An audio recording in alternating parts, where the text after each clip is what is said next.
We have here the Four of Cups in reverse position.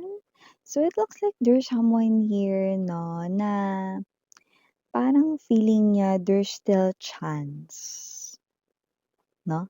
So parang meron na siyang na-miss na chance with you guys, pero parang deep within his or her heart, no? Parang merong nagpapalakas na loob niya, parang may energy rito, no, na feeling ko may chance pa, mga gano'n yung iniisip niya 'no. That's I'm seeing sprouting sa kanyang desire. So, let us see who is this person here 'no. May na-miss na siya na chance 'no, so parang sayang naman yung na-miss niya na chance na yun. Tapos ngayon, maybe this person here is trying to make believe ang kanyang sarili that there's still chance. Let us see. Chance with you, chance about something related with you, let us see.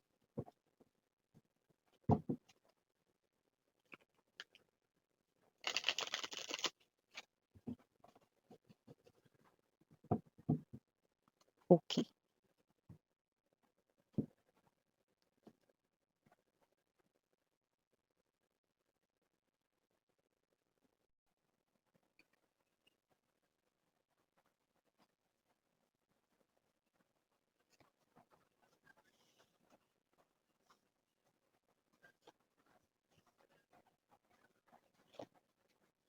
Ano ba yun? Ano ba yun? Ba't ano ba yan, Miss yan? Mamaya, wait lang. Ilatag muna natin, babes, no? Kung ano yung mga energies, lahat-lahat sa ating table before, yeah, look at that, see? We have here this Seven of Cups energy, Sun card energy. This person feels like parang siya ditong nasa alapaap, you know that kind of feeling, no?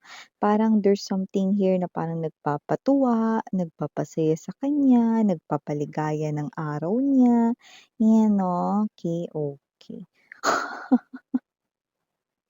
Yung totoo, ayan 'no. Ba yun? Okay, now we have the Four of Pentacles energy para sa ating bottom of the deck. Yeah, definitely. We now have here this Eight of Swords, the World energy. Okay, let's put it here. And then, the Page of Swords. Kaloka. Naloka ako sa energy niya. Okay. So, hi and hello there everyone. My name is Yan. Welcome new subscribers. Returning istambayers, maraming salamat po, no? At palagi kayo ditong tumatambay. Yung iba 24/7. Thank you so much, no? And yun nga lang tayo ditong gender by lalaki, LGBT, lahat ay welcome, no? Just take only what resonates. And of course, okay, wala tayo ditong time period. Pwedeng nangyari na po. Sa iba nangyayari na. Sa iba ay mangyayari pa lang. Kaya naman, just take only what resonates, babe. And of course, okay, meron kayong free will kung gusto nyo i-claim ang mga mensahe or hindi. So definitely, I do see someone here, no? That with the Six of Swords energy, Three of Wands, no? And from the looks of this, okay, there's also an involvement right here of his or her friends, might be family, relatives, no? Mga people around him or her, mga genuine people, soul tribe niya, community niya, may presensya here, okay? Kung sino man to, definitely here, your ex-person with the world card energy.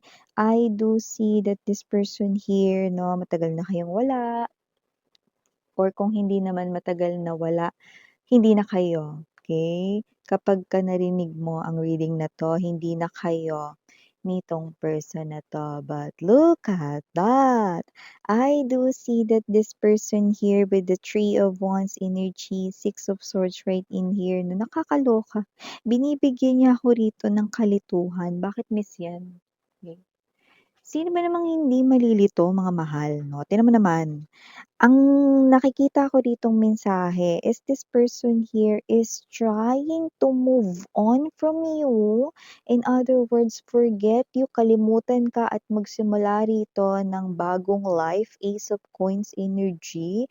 Pero paano ba siya makaka-move on? We have here this Knight of Swords, no? Knight of Swords is an energy right here of continuous, and ito ay posibleng palagi to madalas.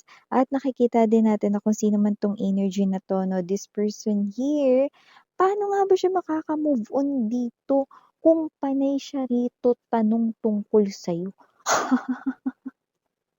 Pre, may balita ka ba kay Collective pre? Sis, baka naman meron kang alam, baka meron ka namang ano diyan, news about my ex, paano siya makaka-move on sa'yo? Gusto niya ba talagang mag-move on sa'yo? Kasi hindi itong energy ng gustong mag-move on.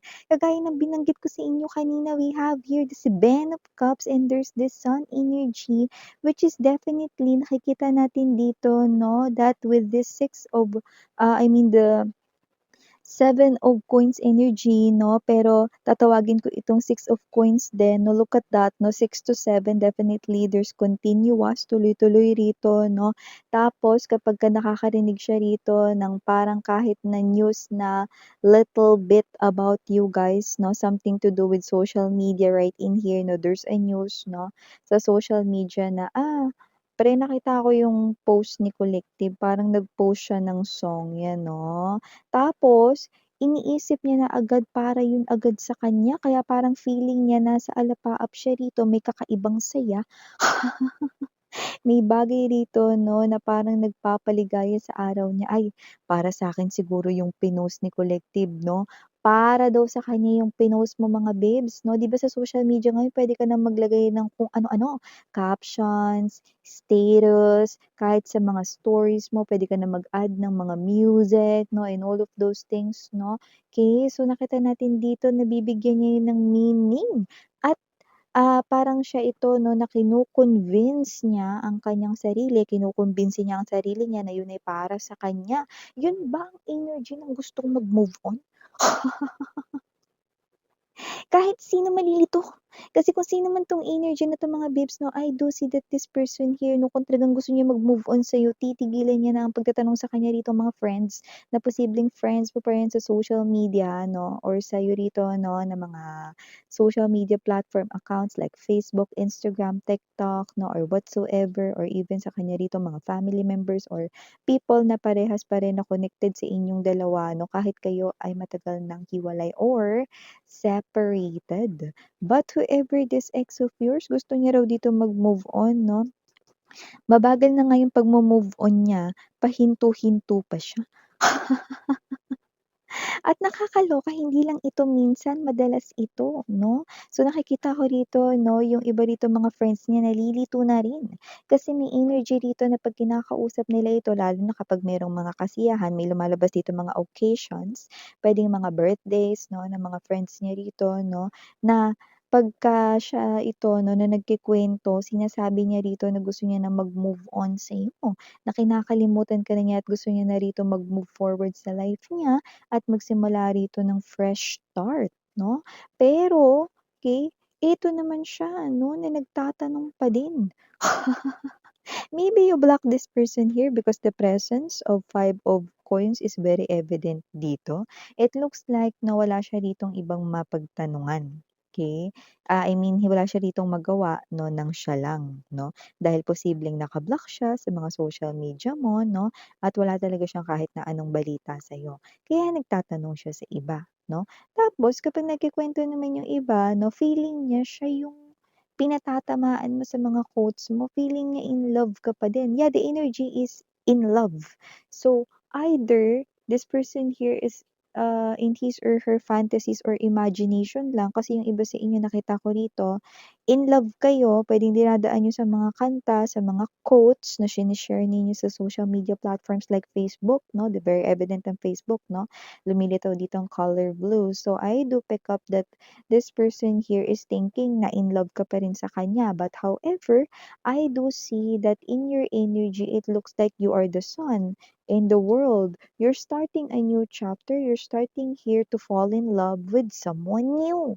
And it looks like hindi mo pa yun sinasabi sa lahat. So, yung mga pinopost mo sa social media ay in love ka or you're sharing music about love or whatsoever, but you're pertaining with a new person with a new love. But your ex is having this kind of illusion, para sa'kin yun. Ako pa rin ang minamahal ni Collective 'no. Alam mo kung kukumprontahin ka lang niya in person mga babes 'no, ta's ide-deny mo yun, sasabihin niya, "Okey lang, magkaharap naman na tayo ngayon, puwede mo nang sabihin at aminin sa'kin na ako pa rin ang minamahal mo, gano'n. Ta's parang ikaw 'to, anong pinagsasabi mo?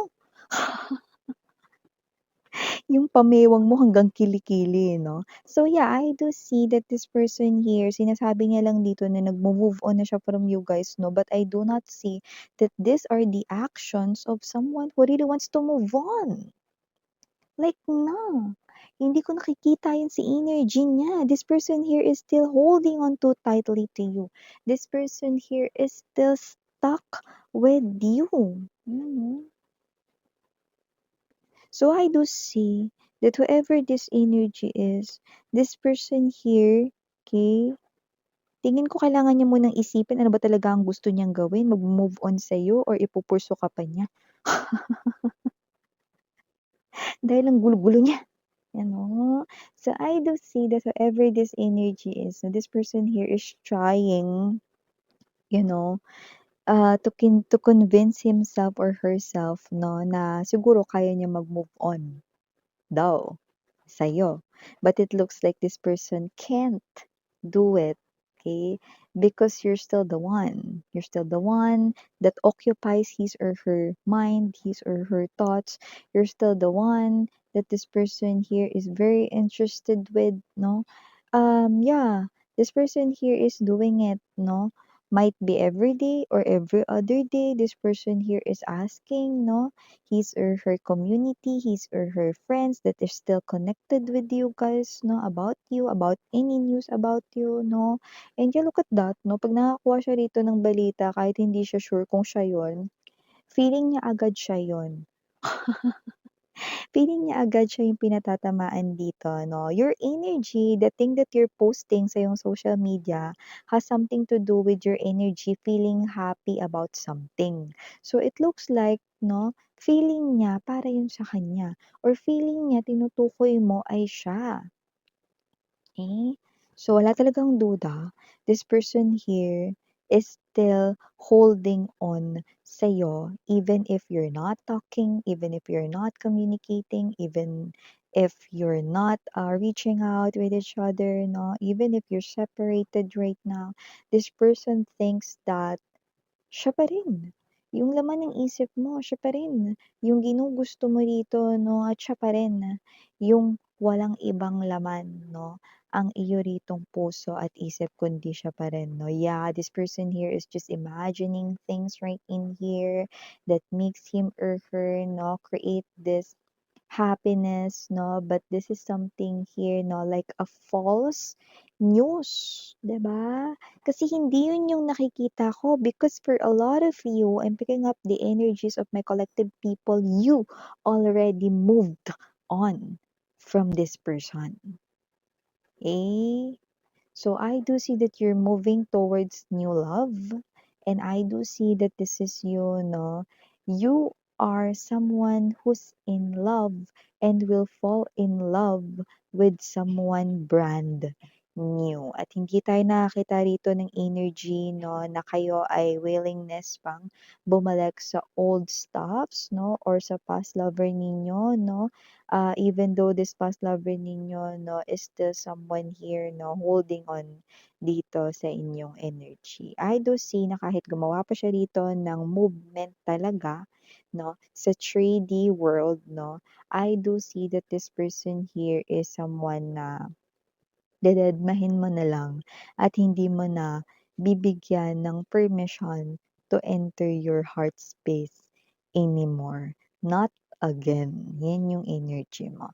So I do see na nagkakaroon rito ng maling ibig sabihin para sa kanya ang mga pinopost mo sa social media.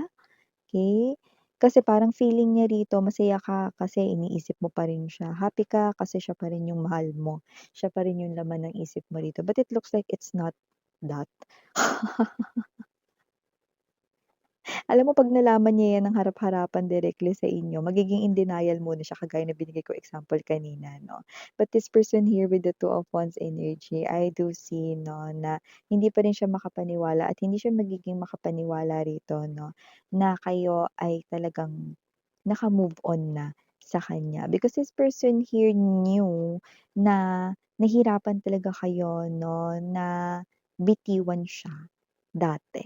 That's why this person here is having this kind of strong paniniwala na siya na lang yung naniniwala diyan 'no, because nakita ko kayo rito 'no, na you're not denying it, you just moved on.